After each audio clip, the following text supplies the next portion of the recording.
Hello everyone, welcome to our classroom. तो start कर रहे हैं हम अपनी जो हमारी एमएससी एंट्रेंस की सीरीज स्टार्ट हो चुकी है। तो उसमें आज हम करेंगे रियल एनालिसिस।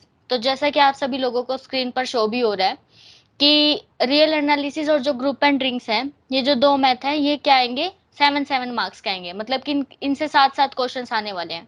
तो यूजुअली क्या होता है कि आप किसी भी अगर कॉम्पिटिटिव एग्जाम में बैठते हो तो एक एक दो दो नंबर तो बहुत ज्यादा ही मैटर करता है। इवन आप पॉइंट से भी रह सकते हो या पॉइंट से भी आपको बहुत अच्छी यूनिवर्सिटी मिल सकती है। तो मैं ये कहना चाह रही हूँ कि ये जो मैथ है जिनमें आपको थोड़ा सा एक्स्ट्रा वेटेज मिल रहा है, तो उन मैथ्स को बहुत अच्छे से करके जाना और देखना कि अगर आप उनके मैक्सिमम से मैक्सिमम क्वेश्चंस कर पाओ। ठीक है। तो जैसे कि नीचे डायनेमिक्स है, वो भी आपका 6 मार्क्स का आएगा। लेकिन जैसे कि हमने अपनी लास्ट वीडियोस में देखा, जो अलजेब्रा और सीक्वेंस एंड सीरीज है, उनसे 5-5 क्वेश्चन आएंगे। लेकिन इनसे 2-2 क्वेश्चन एक्स्ट्रा आ रहे हैं हर एक मैथ से। तो बहुत ज्यादा डिफरेंस क्रिएट कर सकता है आपके मार्क्स के अंदर। ओके। तो अभी देखो, आज हम करेंगे रियल एनालिसिस। तो जैसा कि मैंने अभी बताया कि इससे आपके 7 क्वेश्चंस आने वाले हैं।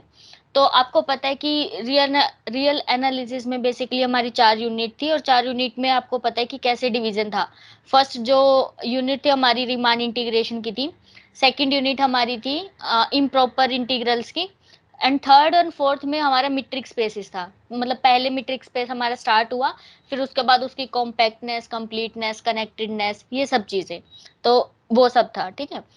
अब आपको क्या करना है, ये मैंने आपको लास्ट वाले लेक्चर्स में भी बताया था कि आपको अपनी सारी जितनी भी थ्योरम्स हैं उस बुक के अंदर, स्पेशली जो कि किसी नाम से है, जैसे Bolzano Weierstrass property, Cantor intersection theorem, Baire's category theorem, and ऐसी और भी बहुत सारे रिजल्ट्स हैं। जैसे सीक्वेंस एंड सीरीज में Cauchy's first theorem, Cauchy's second theorem, और भी बहुत सारी थ्योरम्स होती हैं। तो उन सारी थ्योरम्स के आपको स्टेटमेंट्स एकदम टिप्स पे याद होनी चाहिए, ताकि उनके क्वेश्चन करने में आपको टाइम भी ना लगे, और जो आपका टाइम बचे वो आप कैलकुलेशन वाले क्वेश्चंस में लगा सको। क्योंकि थ्योरम वाले, अगर थ्योरम से क्वेश्चन आएगा तो आपको सिर्फ ये बोलेगा कि ये कौन सी थ्योरम है। तो आपको थ्योरम की स्टेटमेंट याद होगी तो आप बता सकते हो कि कौन सी थ्योरम है। तो उसमें तो आपके 10 सेकेंड ही लगेंगे कि आपने क्वेश्चन पढ़ा और आंसर पे टिक कर दिया। तो ये चीज आप बार बार ध्यान रखो कि एक नोट्स बनाओ, या फिर मैं आपको टेलीग्राम ग्रुप में कल तक बना के भेज दूंगी। ठीक है। तो उसमें क्या होगा कि पहले मैं रियल एनालिसिस की सारी इंपॉर्टेंट थ्योरम्स आपको लिख के दूंगी, वो सारी आपको टिप्स पे याद होनी चाहिए। फिर हम ऐसे बारी बारी सर सारी बुक के इंपॉर्टेंट थ्योरम्स या इंपॉर्टेंट जो भी प्रॉपर्टीज आर्टिकल्स जो भी है, वो सारे मैं आपको नोट डाउन करके दूंगी, और आप मेक श्योर करना कि वो आप सारे रिवाइज करके जाओ। ठीक है। और अगर मुझसे कोई थ्योरम एक दो छूट भी जाते हैं तो आप खुद से भी एक बार बुक में जाके देखो कि कोई आपकी थ्योरम तो नहीं रह गई है। तो ये मैंने कुछ हाईलाइट करके कि इसमें कुछ कुछ ऐसी थ्योरम्स हैं आपकी, जैसे एबल और डिरिचलेट टेस्ट, और जो ये अभी मैंने आपको बताई कि बेयर कैटेगरी थ्योरम। क्योंकि ये वाली थ्योरम्स यूजुअली हम अपने सिलेबस में तो नहीं करते हैं, क्योंकि ये यूनिट के लास्ट तक आता है, और हम लोग सोचते हैं कि क्या जरूरत है करने की, जब हमें ऑप्शंस होते हैं क्वेश्चन करने के, है ना। तो हम लास्ट तक नहीं जाते किसी भी चैप्टर के। लेकिन आपको थ्योरम की स्टेटमेंट आनी चाहिए। अब यहाँ पे हर एक चैप्टर इंपॉर्टेंट है, इक्वली इंपॉर्टेंट है। तो ये सिलेबस है जो आपको स्क्रीन पर शो हो रहा है। अब हम इनके क्वेश्चंस करेंगे और फिर देखेंगे कि कौन से किस किस टाइप के क्वेश्चंस आए हुए हैं। ओके। तो चलो स्टार्ट करते हैं, बहुत बातें हो गई। हम्म। तो स्टार्ट करते हैं रियल एनालिसिस के क्वेश्चंस। अभी देखो, जो पहला क्वेश्चन है वो हमारा क्या है कि which of the following statements is false, है ना। फॉल्स बतानी है, ट्रू वाली नहीं देखनी, फॉल्स वाली देखनी है। तो आपको ये अभी जैसे कि ये देखो, थ्योरम की स्टेटमेंट ही है बेसिकली, तो इसलिए कह रही हूँ मैं कि थ्योरम की स्टेटमेंट्स आपको पता होनी चाहिए। तो every close subset of a compact metric space is compact, ये हमारा ट्रू होता है। तो इसने पूछा है फॉल्स, तो ये हमारा गलत हो गया। Similarly every countable compact metric space has Bolzano Weierstrass property, ये भी हमारा ट्रू होता है, तो इसलिए ये भी गलत हो गया। बट ये अगर देखोगे, a metric space is sequentially compact if and only if it has Bolzano Weierstrass property होता है, यहाँ पर नो लिखा हुआ है, तो इसलिए ये हमारा फॉल्स है। तो इसलिए मेरा ये वाला आंसर ठीक है और ये वाला हो गया गलत। ठीक है। और अगर आपको देख रहे हैं कि ये वाली थ्योरम्स हमारी 8 चैप्टर की है, तो ये अगर देखोगे तो 8.5 पेज नंबर पे जाके देखना, और वहां पे ये वाली थ्योरम है कि एक मीट्रिक स्पेस सिक्वेंशियली कॉम्पैक्ट कब होता है, जब वो बोल्स-एनोवेस्ट्रेस प्रॉपर्टी को सेटिस्फाई करता है। चलो नेक्स्ट। नेक्स्ट में क्या है, let R and R comma D be a usual metric space, then derived set of 0, 1 is this. देखो डिराइव सेट क्या होता है, आई थिंक जो लोग अभी तैयारी करें उन सबको तो पता ही होगा कि डिराइव सेट इज होता है set of all limit points, है ना।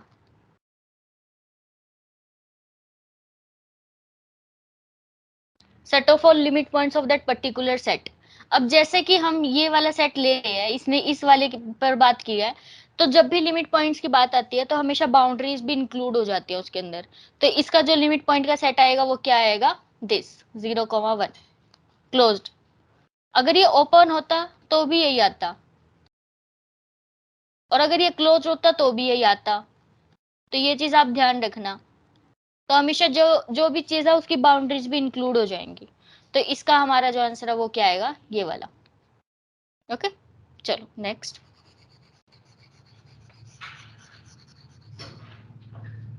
नेक्स्ट में इसको थोड़ा जूम आउट करते हैं, एक मिनट। हम्म, क्या हो रहा है, यस। हाँ, तो देखो क्वेश्चन की स्टेटमेंट क्या है कि हमारे पास कोई एक मीट्रिक स्पेस गिवन है, जो कि यूजुअल मीट्रिक स्पेस, आप लोगों को पता भी होगा कि जब हम डिफरेंस करके मोड कर देते हैं तो वो यूजुअल मीट्रिक बन जाती है ना। तो इसने कहा है कि इसके अंदर ये निकालो, ये क्या आएगा। बट हमें ना इंटरवल दिया है 0,1, ये एस, और जब आर और यहाँ पर सेंटर लिखा होता है बेसिकली ए, तो इसका मतलब होता है कि ए को तो सेंटर लो और ए आर वाली रेडियस बना दो, ठीक है। तो ए माइनस आर और ए प्लस आर। अगर ये 1D में है, अगर 2 डायमेंशनल हो तो ऐसे बनेगा ना, ये ए हो गया और ये ऐसे मैं सर्कल बना दूंगी ऑफ आर रेडियस का, ऐसे ये आर रेडियस का। 3D में तो स्फीयर बन जाएगा आर रेडियस का, बट सेंटर अपना ए ही रहेगा। बट यहाँ पे 1D की बात की गई है तो इसलिए हम ये रियल लाइन वाला फिगर फॉलो करेंगे। तो हमें ना ए क्या गिवन है, 0। तो मैं यहाँ लिखती हूँ कि ये ए हो गया मेरा 0। अब इसने कहा है रेडियस आपकी 1/8 होनी चाहिए, तो 0 - 1/8 तो माइनस का 1/8, 0 + 1/8 1/8। तो मेरा जो ये होगा ना, क्या बोलते हैं, ओपन बॉल, क्योंकि यहाँ पर ओपन वाला फिगर है, ठीक है। तो इसमें से मेरा ये आएगा माइनस का 1/8 और 1/8, ये बनना चाहिए मेरा स्फीयर। बट क्योंकि हमें तो इंटरवल सिर्फ ये गिवन है 0 से 1 वाला, तो मेरे को ना सिर्फ इस वाले इंटरवल पे बात करनी है, 0 से लेके और मेरा 1 यहाँ पर। तो इसका इंटरसेक्शन देखो, ये रेड वाला पोर्शन, या फिर मैं कहूं कि ये तो मेरा ग्रीन हो गया, जो मेरा -1/8 से 1/8 है, और ये मेरा ब्लैक वाला पोर्शन हो गया जो कि मेरी ओरिजिनल डोमेन है। तो इन दोनों की इंटरसेक्शन में कौन सा आ रहा है, ये वाला पोर्शन 0 से लेके 1/8।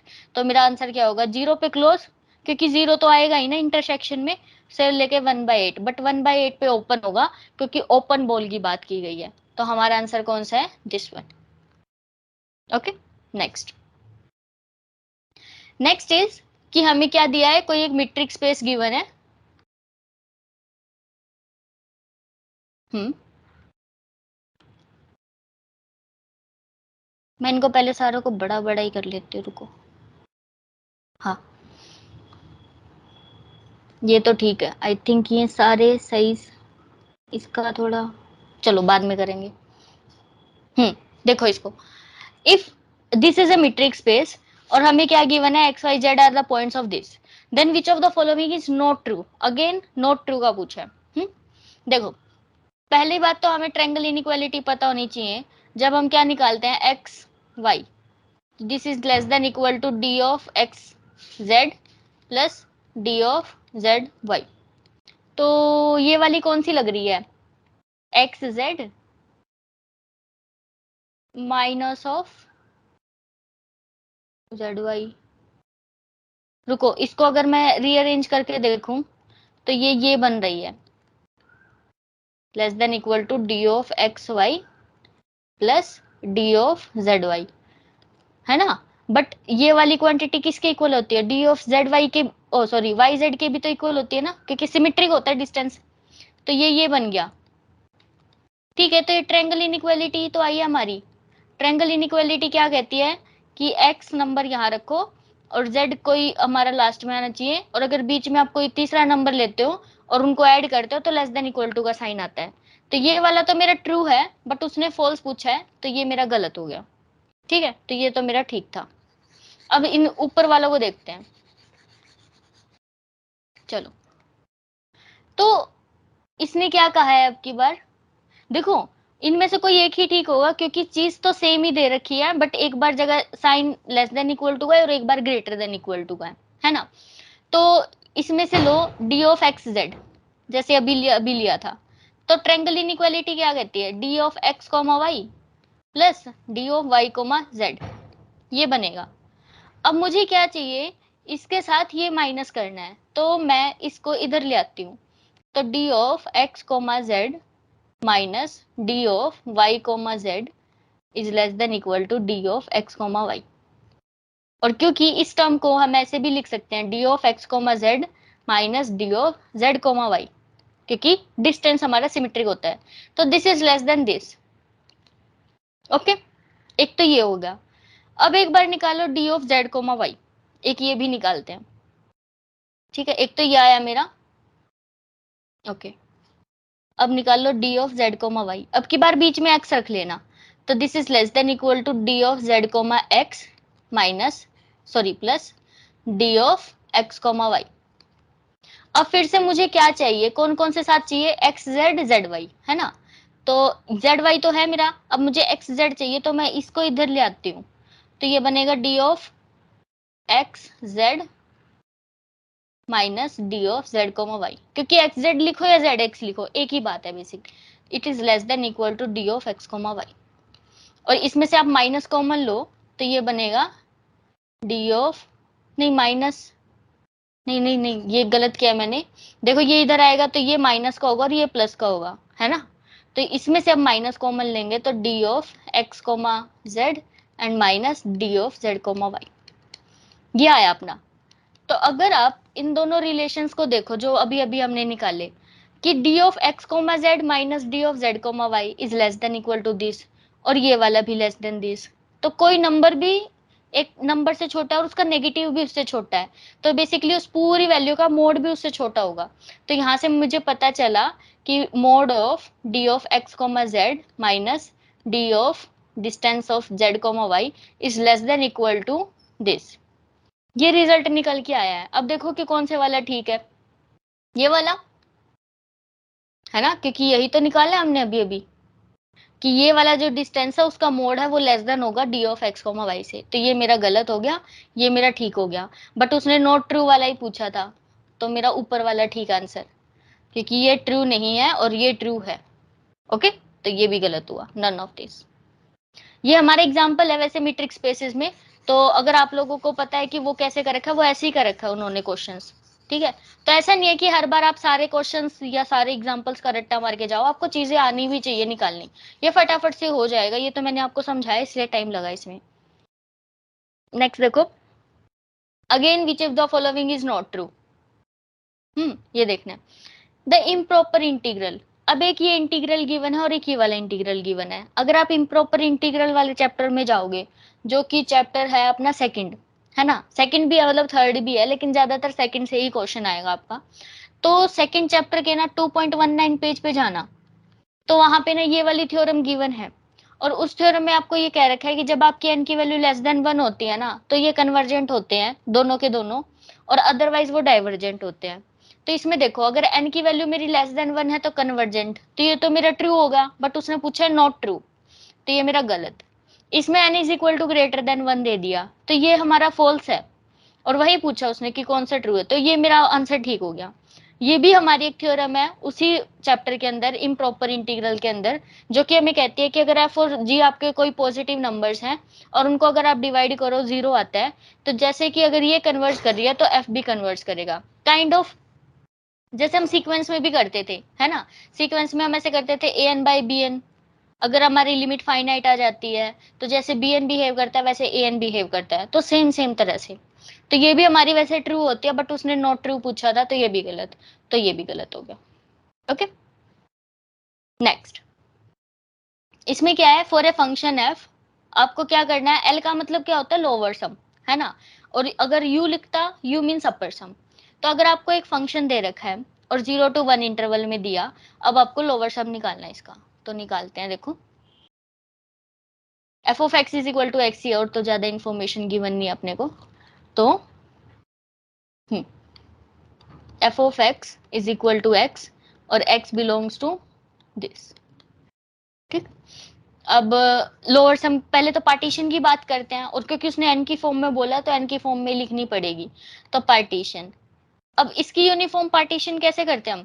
पहले 0 आएगा, फिर 1/n, फिर 2/n, फिर 3/n, ऐसे करते करते लास्ट में कहाँ तक? n/n तक, क्योंकि n/n क्या होता है? 1। तो पार्टीशन हो गई ना इसकी, कि 0 से लेके 1 तक। ठीक है। अब अगर हम इसका कोई भी इंटरवल चेक करें तो उसमें ऐसे आएगा XR-1 से लेके XR, ये कोई एक इंटरवल है। ठीक है, सपोज ये IR इंटरवल, RF इंटरवल आपका। अब इस पर्टिकुलर इंटरवल में आपके फंक्शन की जो मिनिमम वैल्यू और जो मैक्सिमम वैल्यू है वो पता करनी है। तो एफ ऑफ एक्स आर कितना आएगा? XR-1, XR-1 ही आएगा, क्योंकि फंक्शन क्या दे रखा है? आइडेंटिटी फंक्शन दे रखा है। जो x डालोगे वही x आंसर में आ जाएगा, तो एफ ऑफ एक्स आर -1 ही आएगा, और f of x r +1, sorry x r, वो एक्स आर ही आएगा। तो जब भी हमें इस इंटरवल के अंदर अपनी सबसे छोटी वैल्यू चेक करनी है तो सबसे छोटी वैल्यू मेरी यहाँ पर ही आएगी, और सबसे बड़ी वैल्यू यहाँ पर ही आएगी, क्योंकि फंक्शन मेरा कैसा है? आइडेंटिटी फंक्शन है ना। तो बेसिकली मेरा जो एम आर आएगा वो मेरा यही आएगा, XR-1, और जो भी मेरा कैपिटल एम आर जो कि मैक्सिमम वैल्यू होती है वो मेरा एक्स आर आएगा इन दिस पर्टिकुलर इंटरवल। और अब हम लोअर सम कैसे निकालते हैं? Lower sum of f comma p that is equal to summation r की वैल्यू फ्रॉम 1 to n, और ये हम एम आर लिखते हैं, और फिर डेल्टा आर, डेल्टा आर का मतलब length of every subintervals. So this is equal to, अब ये एम आर हर एक इंटरवल में आप देखो कि क्या आएगा। अब क्योंकि अगर मैं आर एथ इंटरवल ले रही हूं तो this is equal to R-1/n से लेके R/n, ऐसे ही आ रहा है ना, क्योंकि देखो फर्स्ट इंटरवल में 0 से 1 तक गया, सेकंड इंटरवल में 1 से 2 तक गया, तो rth इंटरवल में R-1 से लेके R तक जाएगा। तो यहाँ पर इस मेरी मिनिमम वैल्यू R इस पर आएगी, तो जो मेरी मिनिमम वैल्यू है वो ये आई, और हर एक इंटरवल की लेंथ कितनी है? 1/n, ये भी आप देख सकते हैं। और फिर इनका करना है summation R from 1 to not infinity 1 to n।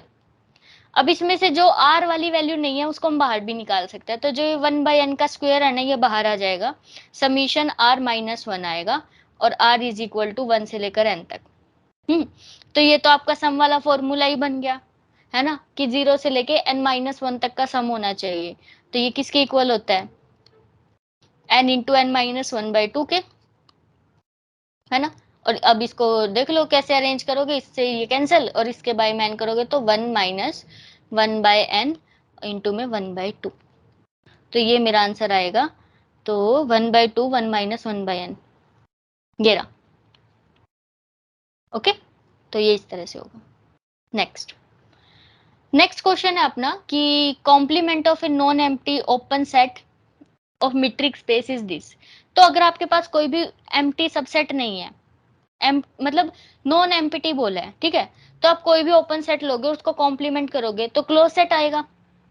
अगर वो नॉन एम्प्टी ना बोलता, तो अगर आपको पता है कि अगर आप 5 लोगे और 5 का जब आप कॉम्प्लीमेंट करोगे तो पूरा आपका स्पेस आ जाएगा, और जो पूरा स्पेस है ना वो ओपन भी होता है, क्लोज्ड भी होता है ना।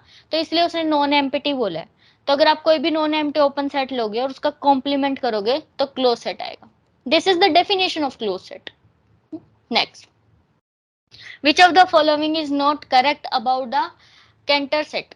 तो कैंटर सेट एक बहुत पर्टिकुलर, एक बहुत अच्छा मतलब एग्जाम्पल है। एक सेट होता है जो कि अनकाउंटेबल होता है और जो कहीं पर भी डेंस नहीं होता, और वो क्लोज सेट भी होता है।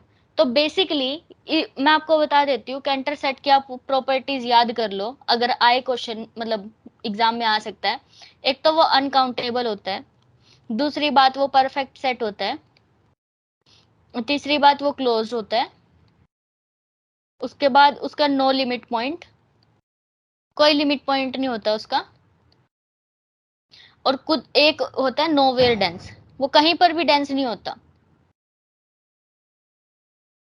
ठीक है, तो अगर आप ये सारी प्रॉपर्टीज याद रखोगे तो कैंटर से यूजुअली आपके क्वेश्चन हो सकते हैं अगर इन सारी प्रॉपर्टी से पूछे गए तो यहाँ पे उसने देखो उसने कहा है कि which of the following is not correct, तो वो कहीं पर भी डेंस नहीं होता, उसने बोला है कि डेंस, तो ये हमारा ट्रू हो गया क्योंकि उसने नॉट करेक्ट वाला पूछा है ना, बाकी सारी क्वालिटी होती है कैंटर सेट के पास।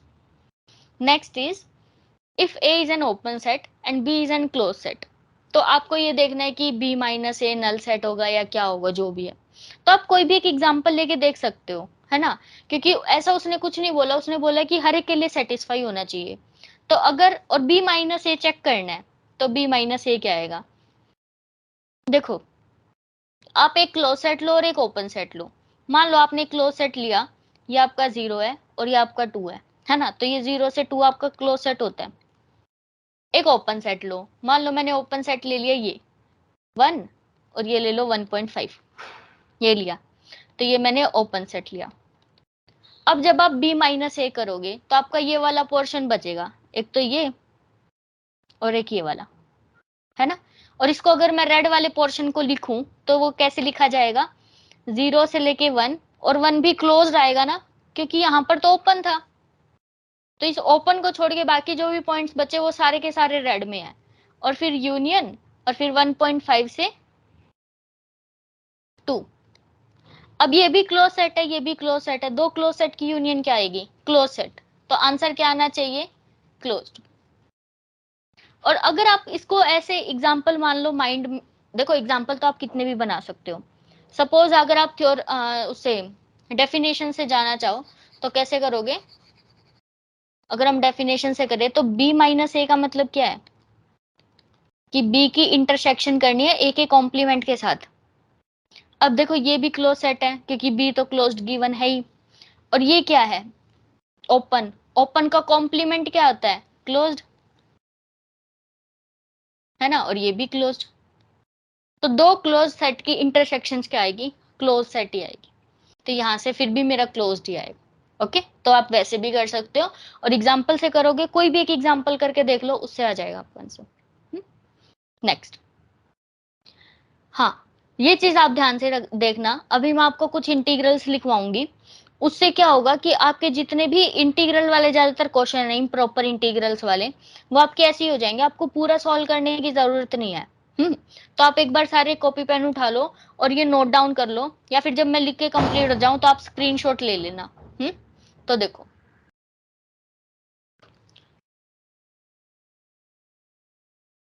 चलो, तो सबसे पहले लिखो एक, वैसे तो बुक में दिए हुए हैं बट अगर आप ये वाले कर लोगे ना पर्टिकुलर तो आपको ज्यादा भी याद करने की जरूरत नहीं पड़ेगी।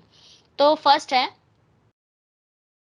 0 to π/2 sine mx by x की पावर n dx, इन सब की कन्वर्जेंट की बात करनी है, तो ये कन्वर्जेंट कब होता है, इफ एंड ओनली इफ जब n की वैल्यू लेस देन m+1 होगी। ओके, ये वाली।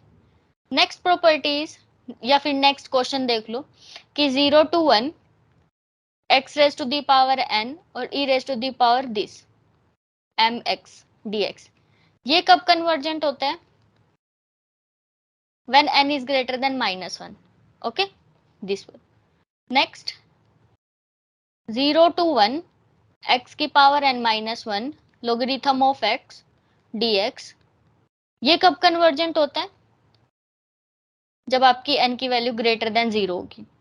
नेक्स्ट एक होता है बीटा फंक्शन, बीटा फंक्शन और गामा फंक्शन पे बहुत क्वेश्चंस आते हैं, अभी आप देखोगे ना तो आपको दिखेंगे अभी। तो बीटा फंक्शन हमारा होता है 0 से लेकर 1 x raise to the power m-1 और 1 minus x raise to the power n-1, है ना, तो ये कब कन्वर्जेंट होता है, जब m और n ग्रेटर देन 0, दोनों के दोनों m भी और n भी पॉजिटिव नंबर्स होने चाहिए। फिर एक होता है गामा फंक्शन,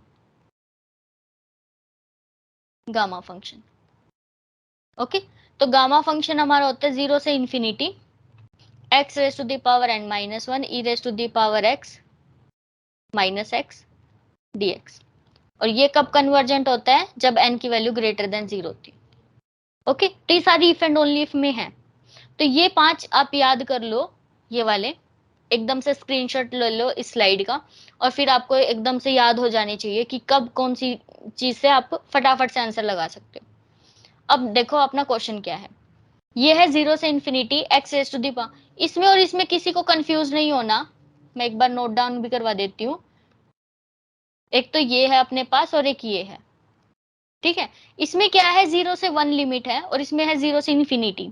कहीं आप सोचो कि सेम सेम जैसी है, नहीं, टोटल चेंज हो जाएगा। भले इनके रिजल्ट भी सेम है, देखो x की पावर n और यहाँ पर भी x की पावर n माइनस 1 है, तो n की वैल्यू ग्रेटर देन ये होनी चाहिए। इसका मतलब यहाँ पर भी यही निकल के आएगा। n की जगह अगर आप n माइनस 1 रखोगे तो यहाँ पर भी n ग्रेटर देन 0 ही आएगा, और यहाँ पर भी n ग्रेटर देन 0 ही है जब आप n की जगह n माइनस 1 रख रहे हो। तो रिजल्ट भले ही सेम है, बट आप एक बार ध्यान से देखना कि कौन सा क्वेश्चन गिवन है ना, ये चीज ध्यान रखनी है। नेक्स्ट, हाँ चलो ये क्वेश्चन करते हैं पहले। तो अभी गामा फंक्शन आया बट उसने डाइवर्जेंट पूछा है ना। तो अभी अभी मैंने देखा कि जब n की वैल्यू ग्रेटर देन 0 होती है ना, तब तो ये कन्वर्जेंट होता है।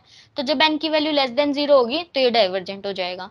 तो ये वाला हमारा ट्रू होगा, क्योंकि 0 पे और लेस देन 0 पे डाइवर्जेंट। नेक्स्ट, उसने क्या कहा है कि अगर आपको एक फंक्शन गिवन है ऑन ए बाउंडेड इंटरवल, और f हमारा रीमान इंटीग्रेबल कब होता है। अगर आपको पता हो कि रीमान इंटीग्रेबल तब होता है जब लोअर इंटीग्रल और अपर इंटीग्रल इक्वल आ जाए। तो लोअर इंटीग्रल ये है और अपर इंटीग्रल ये है, तो ये जब इक्वल होंगे तभी हमारा फंक्शन रीमान इंटीग्रेबल होता है। ये लेस देन इक्वल टू ये वाली चीज नहीं चलती, ठीक है, तो ये सारे गलत है।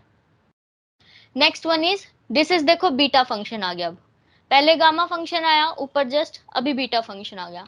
तो ये कब कन्वर्जेंट होता है, अभी अभी मैंने यहाँ पर लिखा है साइड में, देखो जब m और n दोनों ग्रेटर देन 0 हो। तो यहाँ पर हमारा जो आंसर है वो क्या आएगा, दिस। ओके, तो हमारे m और n दोनों क्या होने चाहिए, स्ट्रिक्टली ग्रेटर देन 0 होने चाहिए। नेक्स्ट वन इज, अगर आपका function f is bounded or having infinite points of discontinuity, then f is Riemann integrable if the limit point sets of this is finite set। एक चीज याद रखना, जब भी आपके पास फंक्शन कोई, मतलब कोई भी फंक्शन है, अगर उसके पास फाइनाइट डिसकंटिन्यूटी है तो वो पक्का ही रीमान इंटीग्रेबल होता है। बट अगर इनफाइनाइट पॉइंट्स ऑफ डिसकंटिन्यूटी आ गई तो उसके पास फाइनाइट पॉइंट्स ऑफ लिमिट होने चाहिए, ठीक है, लिमिट पॉइंट्स हमारे फाइनाइट होने चाहिए। तो यहाँ पर हमारी डिसकंटिन्यूटीज इनफाइनाइट हो गई, तो हमारे लिमिट पॉइंट्स फाइनाइट होने चाहिए, या फिर अगर आपके पास डिसकंटिन्यूटी खुद ही फाइनाइट हो। तो ये दो कंडीशंस हैं, याद रखना। Next is, in usual metric space r d the closure of this set is this. क्योंकि क्लोजर क्या होता है, अगर मैं ए सेट की बात करूं, ए क्लोजर, तो क्या होता है, ए यूनियन ए का डिराइव्ड सेट। और अभी अभी मैंने जस्ट बताया था आपको, डिराइव्ड सेट होता है set of all the limit points. तो ये जो सेट है 0,1, इसका जो डिराइव्ड सेट आएगा वो ये खुद ही आएगा, है ना। अगर आप ओपन लोगे तो उसका डिराइव्ड सेट ये आएगा 0,1, बाउंड्रीज ऐड हो जाती हैं। तो अगर ये सेट बोला है तो इसकी अगर आप यूनियन करोगे इसके डिराइव सेट के साथ तो ये यही आएगा ना, 0,1 ही आएगा। तो ये मेरा आंसर ठीक हो गया। Next, which of the following statement about the completeness of a metric space is wrong। wrong की बात की है, देखो ना ध्यान से, है ना। तो every complete subspace of a metric space is closed, ये तो ठीक होता है, तो इसलिए ये गलत है क्योंकि wrong बताना है। every closed subspace of a complete metric space is complete, the usual metric space is not complete, ये हमारा गलत हो गया। यस, तो ये हमारा वैसे गलत होता है, तो ये हमें ठीक करना पड़ेगा, और ये गलत। ओके, याद रखना, तभी ये देखो थ्योरम्स की स्टेटमेंट्स ही आ रही हैं कि कौन सी ठीक होती है कौन सी गलत। अगर आपने सारी की सारी देख के नहीं गए आप थ्योरम्स, तो आप नहीं क्वेश्चंस कर पाओगे।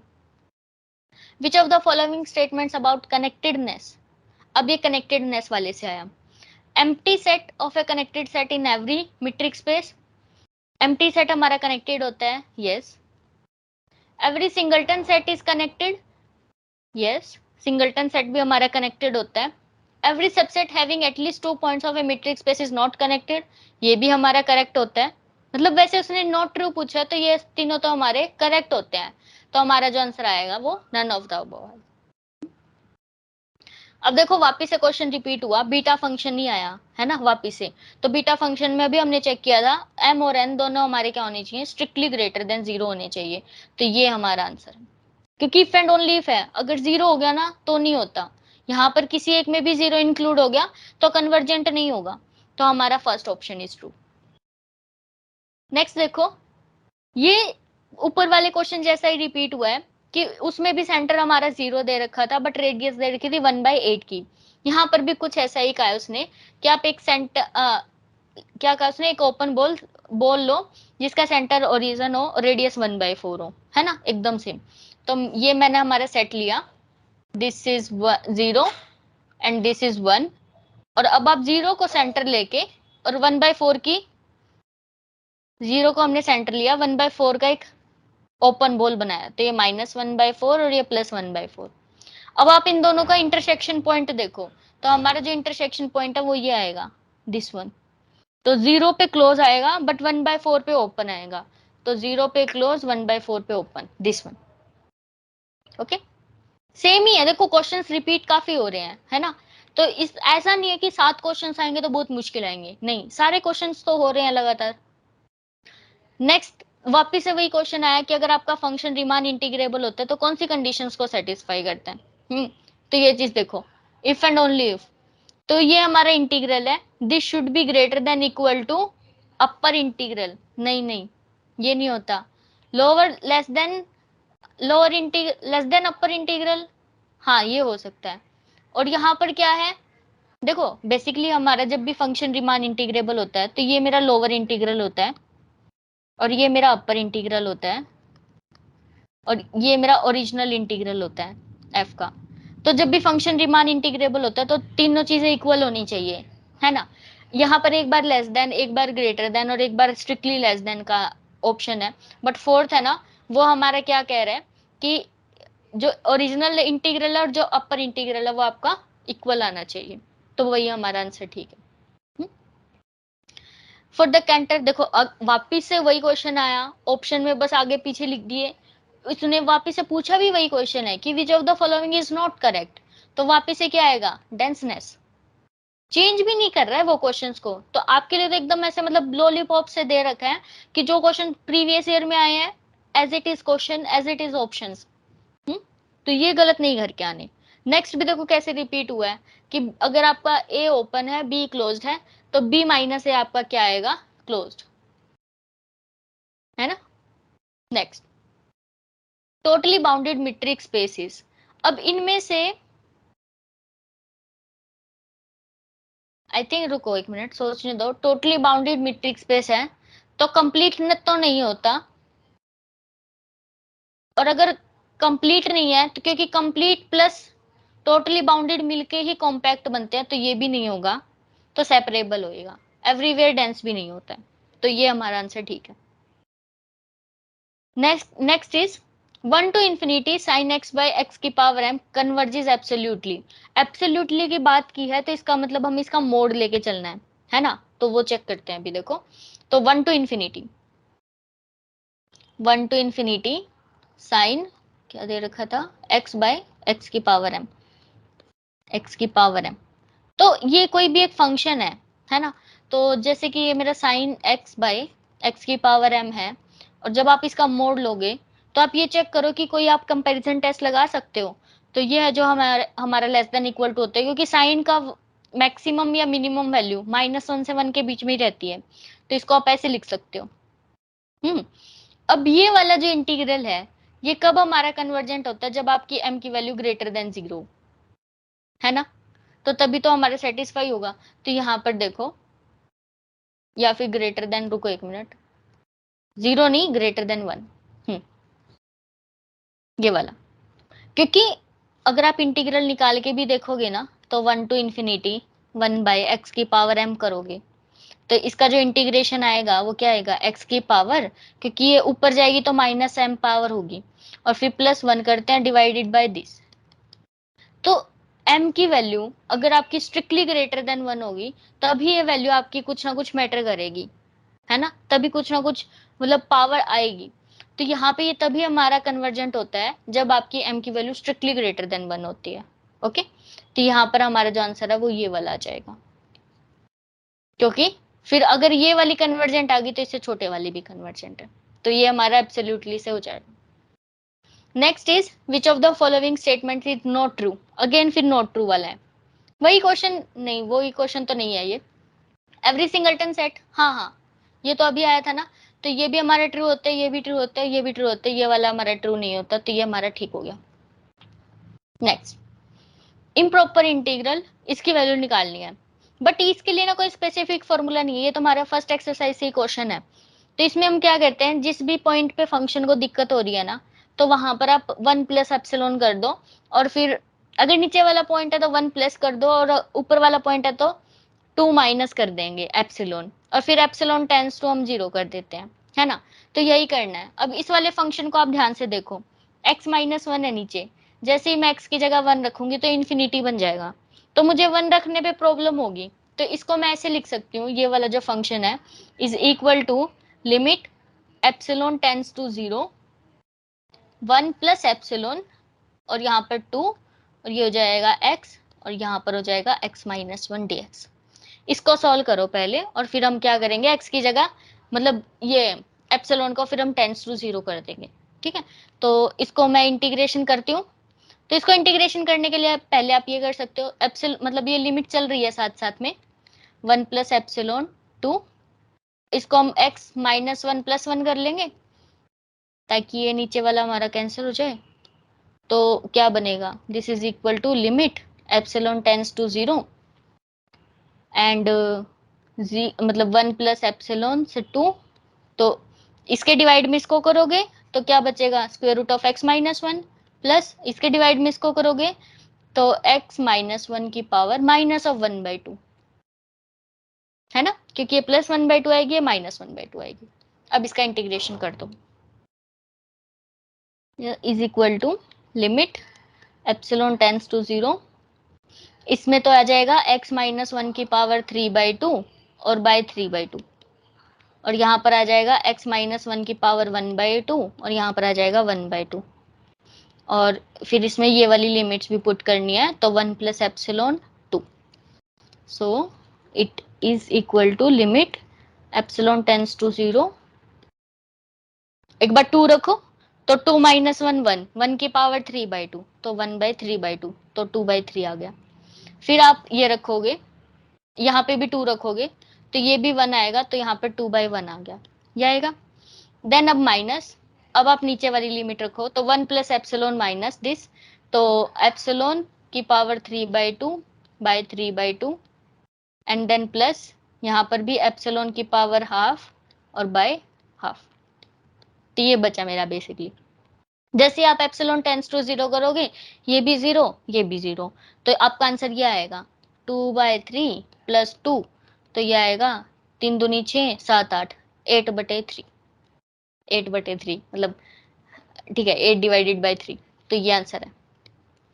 मतलब ऐसा नहीं है कि इसमें कुछ ज्यादा ही लगेगा आपका टाइम, क्योंकि एकदम सिंपल इंटीग्रेशन ही था, है ना, तो इसलिए।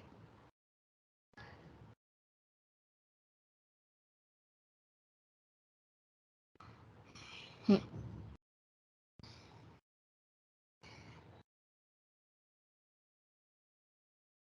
चलो, सो नेक्स्ट इज, जैसे कि मैंने आपको शुरुआत में ही बताया था कि कुछ थ्योरम्स की स्टेटमेंट्स आपको एग्जैक्टली याद होनी चाहिए, बाय नेम भी याद होना चाहिए, है ना। तो ये वाली देखो, जैसे कि every complete metric space is of second category as a subset of itself, तो ये हमारी कौन सी थ्योरम होती है, ये हमारी होती है बेयर्स कैटेगरी थ्योरम। तो अगर आपको याद होगा तो आप एकदम से लगा दोगे, नहीं होगा तो आपको नहीं पता और गलत भी कर सकते हो, ठीक है, तो इसलिए सारी याद करके जाना। नेक्स्ट, अब इसका डिराइव्ड सेट पूछा है, मतलब set of all the limit points, तो इसका एक ही लिमिट पॉइंट है, जब आप n टेंड्स टू इन्फिनिटी करोगे तो इसका सिर्फ 0 आएगा, है ना, तो इसका सिर्फ एक ही लिमिट पॉइंट है दिस, तो ये आंसर होगा। नेक्स्ट इज, आपको एक यूजुअल मीट्रिक स्पेस दी है, आपने जब मीट्रिक स्पेस वाला चैप्टर किया होगा, दो मीट्रिक सबसे ज्यादा पढ़ी होंगी, यूजुअल और डिस्क्रीट, तो ये वाली सॉरी डिस्क्रीट है ना। यूजुअल हमारी पता है ये वाली होती है mod of x minus y वाली, तो ये दोनों तो मीट्रिक स्पेस हैं, तो इसने पूछा है कि ये आपकी डिस्क्रीट मीट्रिक दे दी, क्या ये सेमी मीट्रिक है, नॉट मीट्रिक है, मीट्रिक है, तो ये मेरी तो मीट्रिक है आंसर। नेक्स्ट ये वाला देखो, आपको एक इंटीग्रल दिया है साइन एक्स बाई एक्स की पावर एन और 0 टू पाई बाई 2, ठीक है, ये कब कन्वर्जेंट या डाइवर्जेंट करता है? तो ये देखो मैंने अभी लिखवाया था ना आपको, और यहाँ पर x की पावर n और 0 टू पाई बाई 2, लिमिट ध्यान से देखना कि हमने जो रिजल्ट्स पढ़े हैं उन पे वो लिमिट भी अप्लाई होती है या नहीं होती। तो एक बार देखते हैं, 1 मिनट कहाँ गया वो, ये रहा। हाँ तो देखो यहाँ पे 0 से पाई बाई 2 ही है, तो बिल्कुल ठीक है। बट वहां पर ना साइन x दे रखा है, तो इसका मतलब m की वैल्यू 1 है। m की वैल्यू 1 है और n की जगह n दे रखा है, तो ये कन्वर्जेंट कब होगा? जब n की वैल्यू लेस देन m की जगह 1 रख दो, तो n की वैल्यू लेस देन 2 होगी तो कन्वर्जेंट है, अदरवाइज ये डाइवर्जेंट है बाय दिस टेस्ट। तो n की वैल्यू लेस देन 2 होनी चाहिए।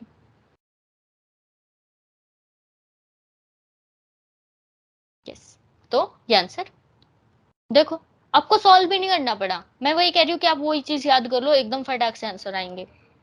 नेक्स्ट चीज, अगर आपका f इंटीग्रेबल है, ये आपका रिमान इंटीग्रेशन में लास्ट में है प्रीमिटिव के बाद, कि 2-3 थ्योरम्स हैं, है ना, कि first mean value theorem, second mean value theorem, fundamental theorem of calculus, Baire category theorem अभी अभी हमने की। तो ये सारे की सारी थ्योरम्स आ रही हैं, तो आप इसलिए बार बार कह रही हूँ कि ये सारी याद करके जाना। तो ये वाला देखो, ये हमारी होती है fundamental theorem of integral calculus, कि जब आप इंटीग्रल करते हो that is equal to capital F of B minus capital F of A, जो एफ होता है वो प्रीमिटिव होता है स्मॉल एफ का। तो ये हमारी सेकंड आएगा।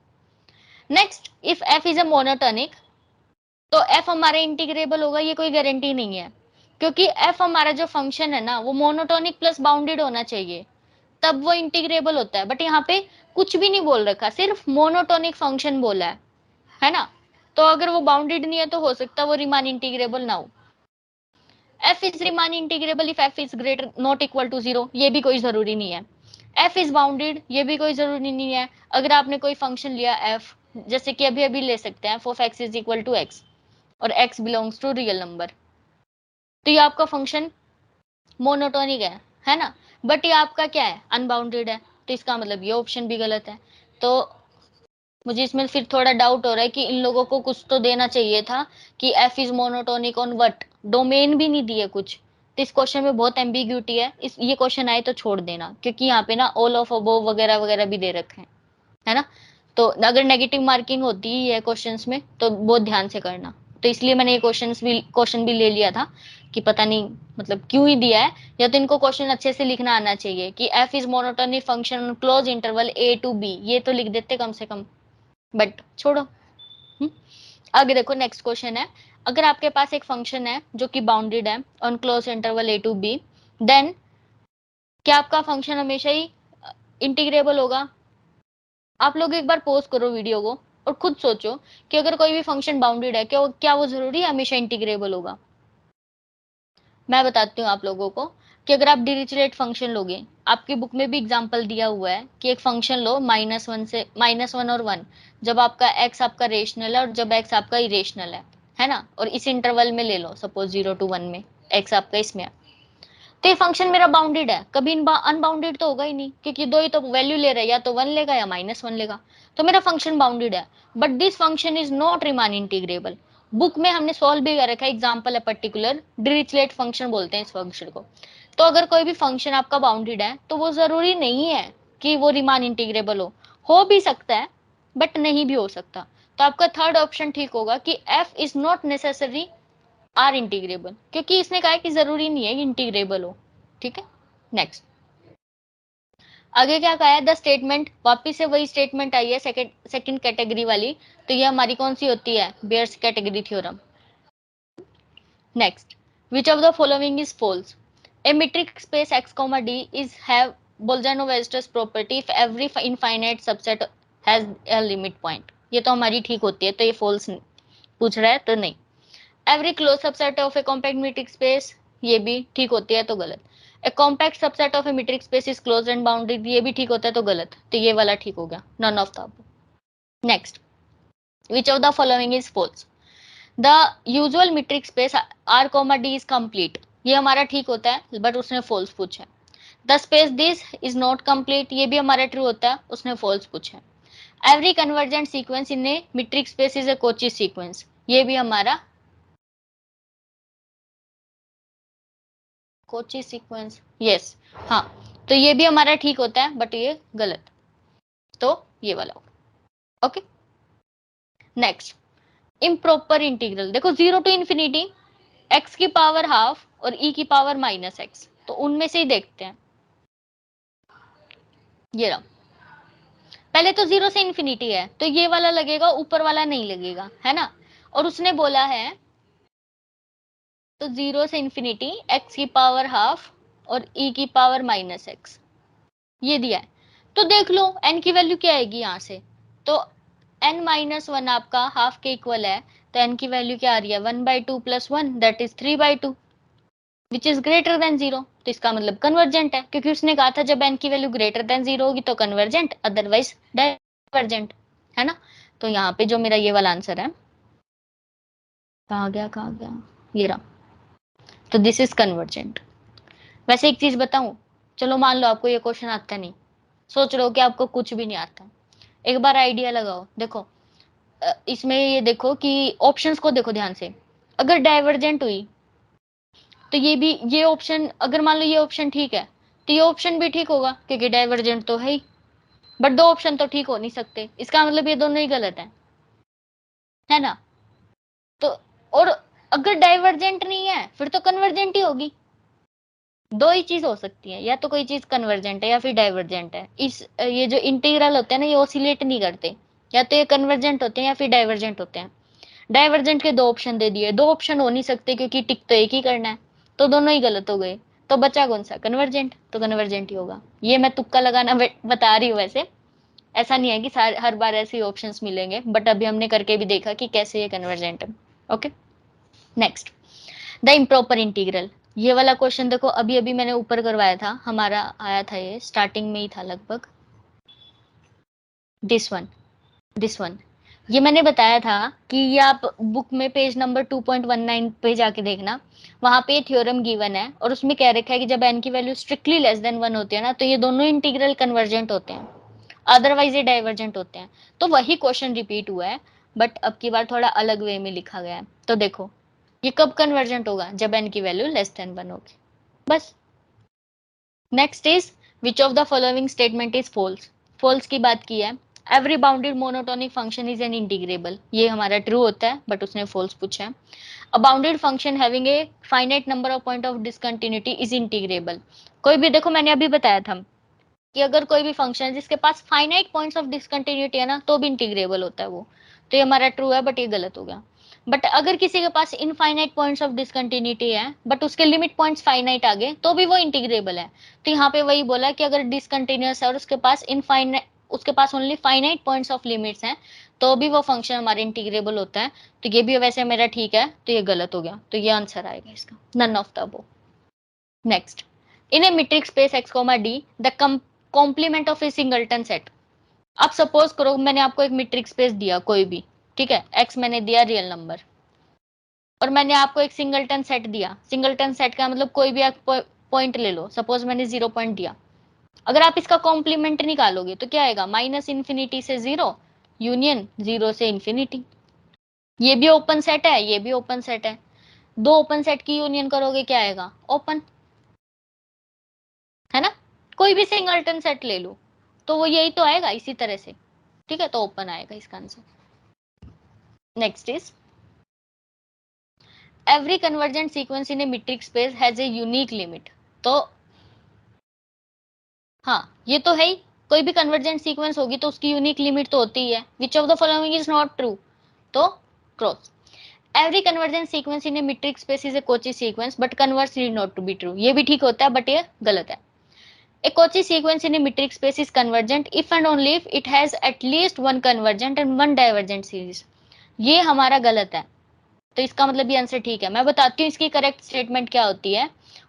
अगर आपको याद हो, जिसने भी कोची सीक्वेंस वाली ये सारी थ्योरम्स पढ़ी हैं, तो उसको पता होगा कि एक Kochi sequence in a metric space is convergent if and only if it has at least one convergent सब सीक्वेंस। तो ये डाइवर्जेंट वाला रोल नहीं होता उधर, तो इसको हम क्या कर सकते हैं, हटा सकते हैं, ये जो पोर्शन है, ठीक है, तो मैं इसको हटा देती हूँ, देखो ऐसे, चलो हटाओ इसको। तो ओरिजिनल जो है ना स्टेटमेंट वो ये होती है कि it has at least one convergent सब सीक्वेंस। ओके, तो इसका मतलब ये this statement is not true, तो इसका मतलब ये हमारा आंसर है, क्योंकि उसने नॉट ट्रू वाला पूछा। ओके, तो ये हमारा लास्ट एग्जांपल है कि find the integral 0 to infinity sine x. अब आप ये देखो कि ये एग्जिस्ट करेगा या नहीं एग्जिस्ट करेगा, और अगर एग्जिस्ट करेगा तो इसकी वैल्यू क्या आएगी। ये आपके लिए होमवर्क है। ओके, तो आई होप आप सभी को बाकी सारे क्लियर हो गए होंगे क्वेश्चंस। तो इन सारे क्वेश्चन से रिगार्डिंग कोई भी डाउट हो तो आप कमेंट बॉक्स में भी पूछ सकते हैं या फिर टेलीग्राम ग्रुप में भी पूछ सकते हैं। मैं क्या करूंगी, आज तो ऐसे वीडियो अभी तो मैं जैसे बना रही हूँ और फिर अपलोड होते होते मे बी सुबह हो जाए, कल सुबह तक। तो मैं एक काम करूंगी कि कल दोपहर तक, मतलब कि जब भी आप लोगों को वीडियो दिखेगी, तो आज है डेट 15, तो आपको 16 के आफ्टरनून तक इस वाली रियल एनालिसिस के सारे इंपॉर्टेंट थ्योरम्स मिल जाएंगे टेलीग्राम ग्रुप में। तो मेक श्योर कि आप एक बार वो पूरी रिवाइज करके जाओ, क्योंकि बहुत फायदा होने वाला। आप लोगों को दिख भी गया होगा कि जितनी भी स्टेटमेंट्स है, ट्रू वाली, फॉल्स वाली, कि ये वाली थ्योरम कौन सी स्टेटमेंट है, ये सारी चीजें बहुत इंपॉर्टेंट है ना।